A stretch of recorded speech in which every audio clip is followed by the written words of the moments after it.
India government aduga Indian security force amadi sin kuki narco terrorist singna Manipur thugaina bo honaba leptri haina I ahamada thamjege akhoi dasena Manipur da akhoi gi singi jaga singda akhoi gi kuki gi la lobu singa India government ga su tawnaki su tawnari basi su gi ground rule thugairaga tawning ba tawhanbani India government ngasi phawbada madu ground rule thugairiba sing ado sairak pinanaba terrorist sing do sairak pinanaba India government na ngasi phawba thobu paikhatpa leiti haiba wafum adu masidani aikoina khwaidagi nuaiti adugi mathakta aikoi se aikoigi international border haibata Myanmar ga tainaba jaga da aikoi Manipur state se leibani Myanmar dagi adugumlaba aidi khulai matik chana pairaba mi mayam ma changi haina miyamna PDF ate lalo mayam changi bise khang hairiba lalo base changi khangna ngasi phawda India gi oiba security na phaba lakpo makhoibu punishment piba ambu ngasi phawba tawbi aikoina hainingidi adugumlaba matik chana khulai apho pairaba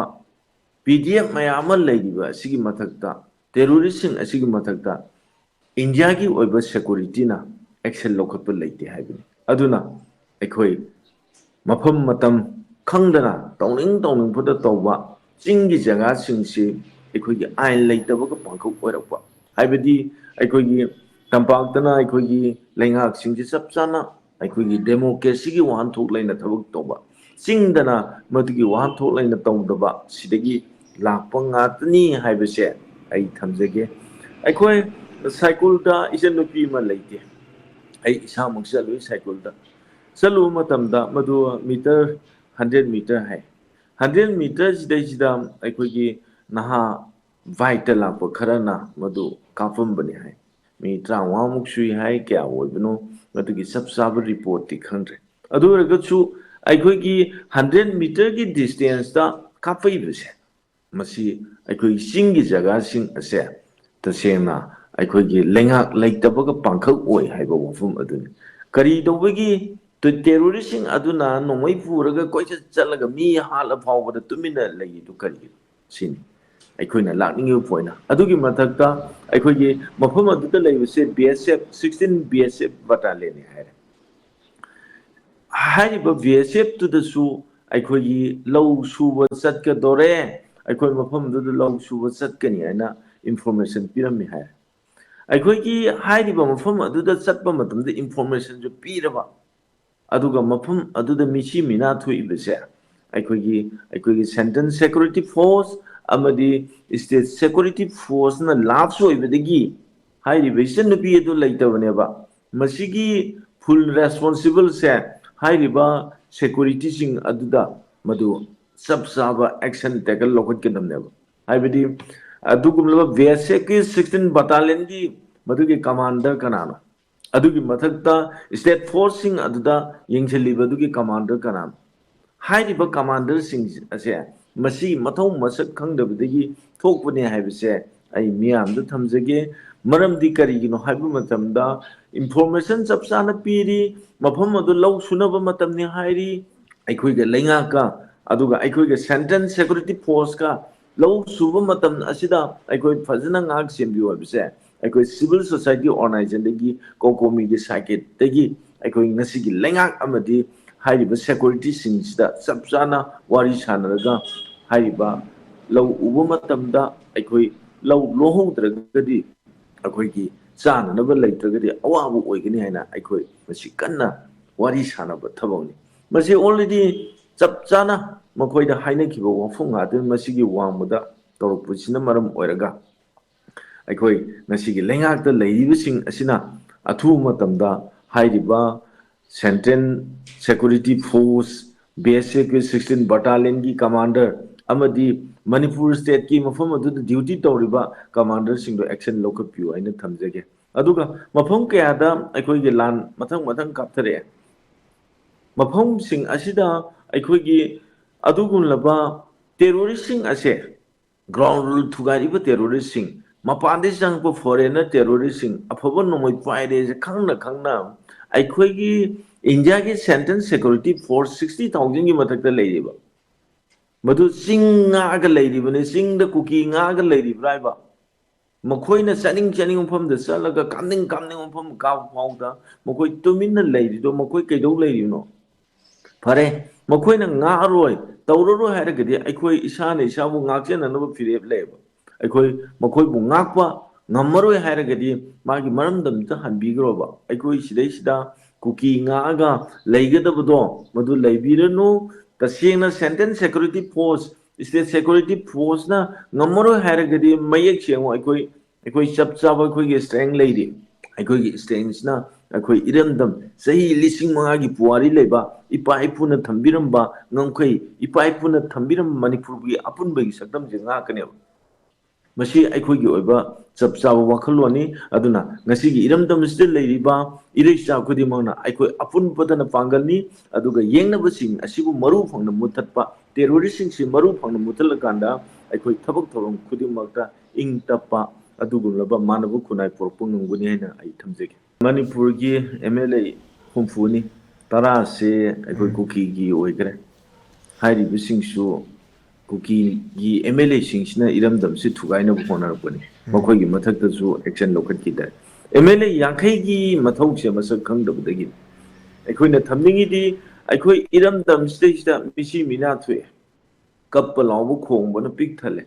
adu oiba taragadi state su BJP gi lenga oire center su BJP lenga oire makhoi na center da satlaga aikhoi iramdam ase kangkhong saire lan maram oiraga athubu matam da solution porakadam ne haibse makhoi gi khola oigadam ne ba makhoi gi chap chaba fireb long thokadam ne ba aikhoi kari gumba nasi numit asu manungda aikhoi hairiba lan ase gi solution porpang ngamoidabu oiragadi aikhoi akanba strike tawgane na akanba strike tawgadam ne kari strike tawgadage haiba matamda aikhoi tasengna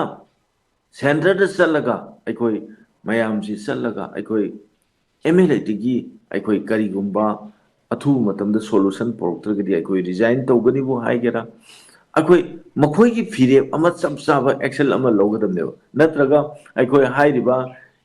national party singdagi thadoga regional party da changke bu haigera aikhoi gi demand se phangdragadi aikhoi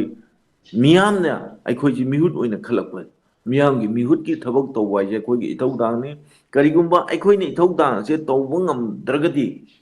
aikhoi na taliba demand se piba ngamdragadi aikhoi hairiba MLA digi resign tawgani natraga hairiba aikhoi gi hairiba lengak sidagi aikhoi madu leiroi haibase chap chana piba matamda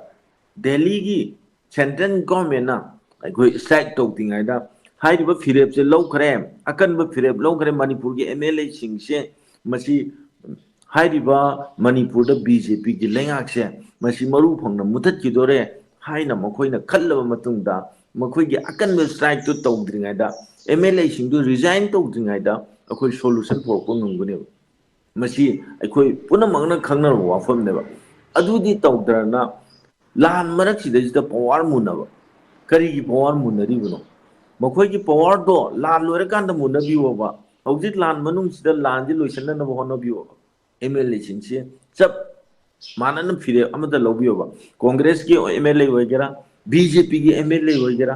any party gi MLA sinse Manipur kanna na wakhallon de yumpham oraga thabak tawjeba adu nattabida power munabagi mpham matam chada na tawse makhoi miyamna tasengna miyamgi mihut oina khankhibani miyamgi mihut ama oibagi democracy gi wan thok leina thabak tawbiu haibene masi tawdabasina ni ngasi phawda lan loisindrise power munaba tokpiro athu tamda lan loisinbiu MLA singi oiba fire block tokpiu MLA amato oina punsan biu aikhoi apun bana pangani aikhoi apun bana mai pakhi haibase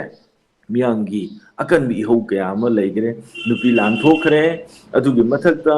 inang nang 2001 miyamgi ho thokre haibasing ase apun bana pangan kallaba matungda thabuk oina onthoki bini miyamgi mihut oragadi miyamgi mihut amagi tawbam thokpa daita lobiu madugi wang mada ona tainabada tawragadi ꯏꯔꯝꯗꯝ ꯑꯁꯦ ꯀꯥꯡꯈꯣꯡ ꯆꯥꯏꯍꯜꯂꯤꯕꯁꯦ ꯃꯁꯤ ꯃꯤꯌꯥꯝꯅ ꯃꯤꯍꯨꯠꯁꯤꯡꯁꯤꯗ ꯑꯣꯟꯁꯤꯜꯂꯛꯄ ꯃꯇꯝꯗ ꯃꯤꯍꯨꯠꯁꯤꯡ ꯑꯁꯤꯅ ꯍꯌꯦꯡ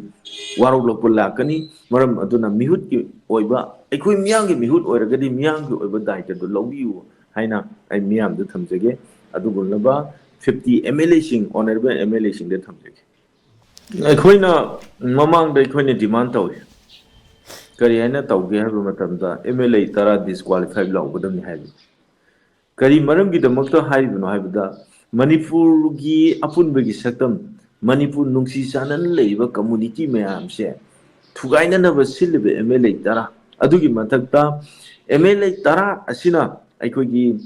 ꯋꯥꯁꯛ ꯂꯧꯕ ꯃꯇꯝꯗ ꯃꯅꯤꯄꯨꯔꯒꯤ ꯑꯄꯨꯟꯕꯒꯤ ꯁꯛꯇꯝ ꯀꯥꯏꯍꯜꯂꯣꯏ ꯃꯅꯤꯄꯨꯔꯒꯤ ꯗꯤꯕꯂꯞꯃꯦꯟ ꯀꯝꯃꯨꯅꯤꯇꯤ ꯃꯌꯥꯝꯁꯦ ꯅꯨꯡꯁꯤ ꯆꯥꯟꯅꯅ ꯊꯝꯒꯗꯕꯅꯤ ꯍꯥꯏꯕ ꯋꯥꯈꯜꯂꯣꯟꯗ ꯌꯨꯝꯐꯝ ꯑꯣꯏꯔꯒ ꯋꯥꯁꯛ ꯂꯧꯔꯒ ꯉꯁꯤ ꯂꯩꯕꯥꯛꯁꯤꯕꯨ ꯍꯥꯏꯗꯤ ꯃꯗꯨ ꯀꯨꯞꯅ ꯁꯦꯟꯅꯔꯒ ꯏꯪ ꯇꯞꯄ ꯃꯥꯟꯅꯕ ꯈꯨꯟꯅꯥꯏ ꯆꯥꯎꯈꯠꯄ ꯈꯨꯟꯅꯥꯏ ꯄꯨꯔꯛꯅꯕ ꯍꯣꯠꯅꯕꯗ ꯇꯧꯒꯗꯕ MLA 10ꯅ ꯃꯅꯤꯄꯨꯔ ꯊꯨꯒꯥꯏꯅꯅꯕ ꯍꯣꯠꯅꯔꯛꯑꯦ ꯃꯅꯤꯄꯨꯔꯗ ꯐꯣꯔꯦꯟꯅꯔꯅ ꯈꯨꯜꯂꯤꯕ ꯂꯩꯕꯥꯛ ꯁꯦꯝꯅꯅꯕꯗ ꯃꯈꯣꯏꯅ ꯍꯣꯠꯅꯔꯛꯑꯦ ꯃꯀꯣꯛ ꯊꯣꯡꯅ ꯃꯅꯤꯄꯨꯔꯒꯤ ꯆꯤꯡꯃꯥꯏꯁꯤꯡꯁꯦ ꯄꯣꯄꯤ ꯄ꯭ꯂꯥꯟꯇꯦꯁꯟ ꯊꯥꯜꯂꯒ ꯑꯩꯈꯣꯏꯒꯤ ꯗ꯭ꯔꯒꯀꯤ ꯐꯦꯛꯇꯔꯤ ꯂꯤꯡꯈꯠꯅꯅꯕ ꯃꯈꯣꯏꯅ ꯂꯤꯗꯔ ꯑꯣꯏꯔꯒ ꯁꯤꯜꯂꯛꯂꯦ ꯑꯗꯨꯒꯤ ꯃꯊꯛꯇ ꯃꯅꯤꯄꯨꯔꯒꯤ ꯑꯏꯪ ꯑꯁꯥꯒꯤ ꯈꯜ ꯉꯥꯛꯏꯕ ꯑꯩꯈꯣꯏꯒꯤ ꯆꯤꯡꯒꯤ ꯐꯣꯔꯦꯁ ꯑꯦꯔꯤꯌꯥꯁꯤꯡꯁꯦ ꯃꯐꯝꯁꯤꯗꯩꯁꯤꯗ ꯌꯨꯝ ꯈꯨꯜ 900ꯒꯤ ꯃꯊꯛꯇ ꯇꯥꯍꯟꯅꯅꯕ ꯃꯈꯣꯏꯅ ꯁꯤꯜꯂꯛꯂꯦ ꯍꯥꯏꯕꯁꯦ ꯑꯩꯈꯣꯏꯅ ꯉꯁꯤꯒꯤ ꯂꯩꯉꯥꯛꯇ ꯍꯥꯏꯔꯕ ꯃꯇꯨꯡꯗ ꯂꯩꯉꯥꯛꯅ ꯑꯦꯁꯦꯝꯕ꯭ꯂꯤꯗ ꯃꯁꯤ ꯑꯊꯨꯕ ꯃꯇꯝꯗ ꯗꯤꯁꯀ꯭ꯋꯥꯂꯤꯐꯥꯏ ꯇꯧꯒꯗꯕꯅꯤ ꯍꯥꯏꯕꯁꯦ ꯑꯩꯈꯣꯏꯅ ꯍꯥꯏꯔꯒꯁꯨ ꯂꯥꯛꯏ ꯃꯁꯤ ꯉꯁꯤꯒꯤ ꯂꯩꯉꯥꯛꯅ ꯇꯥꯗꯕꯗꯒꯤ ꯇꯁꯦꯡꯅ ꯉꯁꯤꯒꯤ ꯂꯩꯉꯥꯛꯁꯦ ꯃꯃꯤꯡꯇꯒꯤ ꯑꯣꯏꯕ ꯂꯩꯉꯥꯛ ꯑꯣꯏꯔꯕ꯭ꯔꯥ ꯍꯥꯏꯕ ꯋꯥꯍꯪ ꯑꯗꯨꯅꯤ ꯍꯥꯏꯕꯗꯤ ꯃꯁꯤ ꯀꯔꯤꯒꯤꯅꯣ ꯑꯁꯨꯌꯥꯝꯅ ꯃꯅꯤꯄꯨꯔ ꯊꯨꯒꯥꯏꯅꯕ ꯁꯤꯜꯂꯤꯕ MLA 10ꯁꯦ ꯉꯁꯤ ꯐꯥꯎꯕꯗ ꯗꯤꯁꯀ꯭ꯋꯥꯂꯤꯐꯥꯏ ꯂꯥꯎꯕ ꯉꯝꯗ꯭ꯔꯤꯁꯦ ꯑꯩꯈꯣꯏꯒꯤ ꯂꯩꯉꯥꯛꯁꯤ ꯁꯣꯟꯕꯗꯒꯤꯅꯤ ꯂꯩꯉꯥꯛꯅ ꯃꯗꯨ ꯂꯥꯎꯕꯗ ꯃꯗꯨ ꯑꯥꯏꯟꯒꯤ ꯑꯣꯏꯕ ꯆꯠꯅ ꯀꯥꯡꯂꯣꯟꯗ ꯗꯦꯃꯣꯀ꯭ꯔꯦꯁꯤꯒꯤ ꯋꯥꯍꯟꯊꯣꯛꯇ ꯊꯨꯒꯥꯏꯔꯤꯕꯁꯤꯡ ꯑꯁꯦ ꯂꯥꯎꯕꯗ ꯀꯩꯁꯨ ꯑꯀꯥꯏꯕ ꯂꯩꯇꯦꯕ ꯇꯧꯕꯇꯕꯨ ꯁꯦꯟꯇꯔꯒꯤ ꯑꯗꯨꯒꯨꯝꯂꯕ ꯂꯩꯉꯥꯛꯅ ꯍꯥꯏꯔꯤꯕ MLA 10ꯁꯦ ꯗꯤꯁꯀ꯭ꯋꯥꯂꯤꯐꯥꯏ ꯂꯥꯎꯕ ꯌꯥꯔꯣꯏ ꯑꯗꯨꯒ ꯃꯁꯤ ꯇꯧꯕ ꯌꯥꯔꯣꯏ ꯍꯥꯏꯅ ꯁꯦꯟꯇꯔꯒꯤ ꯑꯗꯨꯒꯨꯝꯂꯕ ꯍꯨꯀꯨꯝ ꯑꯃꯒꯤ ꯃꯈꯥꯗ ꯉꯁꯤꯒꯤ ꯂꯩꯉꯥꯛꯅ ꯂꯩꯕꯗꯒꯤ ꯉꯁꯤ ꯐꯥꯎꯕꯗ ꯑꯦꯛꯁꯟ ꯂꯧꯈꯠꯄ ꯉꯝꯗꯕꯅꯤ ꯍꯥꯏꯕ ꯋꯥꯐꯝ ꯑꯗꯨꯅꯤ ꯍꯥꯏꯕꯗꯤ MLA 10 ꯗꯤꯁꯀ꯭ꯋꯥꯂꯤꯐꯥꯏ ꯂꯥꯎꯕ ꯍꯥꯏꯕꯁꯦ ꯂꯩꯉꯥꯛꯀꯤ ꯃꯊꯧꯅꯤ ꯂꯩꯉꯥꯛꯅ ꯃꯗꯨ ꯇꯧꯗꯕꯗꯒꯤ ꯉꯁꯤꯗꯤ ꯑꯗꯨꯒꯨꯝꯂꯕ MLA 10ꯅ ꯑꯣꯏꯗ ꯄꯥꯗꯕ ꯉꯥꯡꯕ MLA 10ꯅꯤ ꯃꯈꯣꯏꯒꯤ ꯃꯅꯤꯄꯨꯔ ꯊꯨꯒꯥꯏꯕ ꯄꯥꯝꯕ MLA 10ꯅꯤ ꯃꯈꯣꯏꯅ ꯃꯅꯤꯄꯨꯔꯕꯨ ꯇꯦꯔꯣꯔꯤꯁꯁꯤꯡꯅ ꯈꯨꯜꯂꯤꯡꯕ ꯃꯈꯣꯏꯒꯤ ꯑꯣꯏꯕ ꯂꯩꯕꯥꯛ ꯁꯦꯝꯅꯅꯕ ꯍꯣꯠꯅꯔꯛꯄꯅꯤ ꯑꯗꯨꯒꯨꯝꯂꯕ MLA 10ꯁꯤꯡ ꯑꯁꯦ ꯑꯩꯈꯣꯏ ꯃꯐꯝ ꯃꯇꯝ ꯆꯥꯅ ꯋꯥꯔꯛꯇꯕꯗꯒꯤ ꯉꯁꯤꯗꯤ ꯑꯩꯈꯣꯏ ꯑꯗꯨꯒꯨꯝꯂꯕ ꯂꯩꯉꯥꯛꯀꯤ ꯃꯊꯛꯇ ꯋꯥꯐꯝ ꯀꯌꯥ ꯊꯝꯂꯛꯂꯤꯕꯅꯤ ꯍꯥꯏꯕꯁꯦ ꯑꯩ ꯃꯤꯌꯥꯝꯗ ꯊꯝꯖꯒꯦ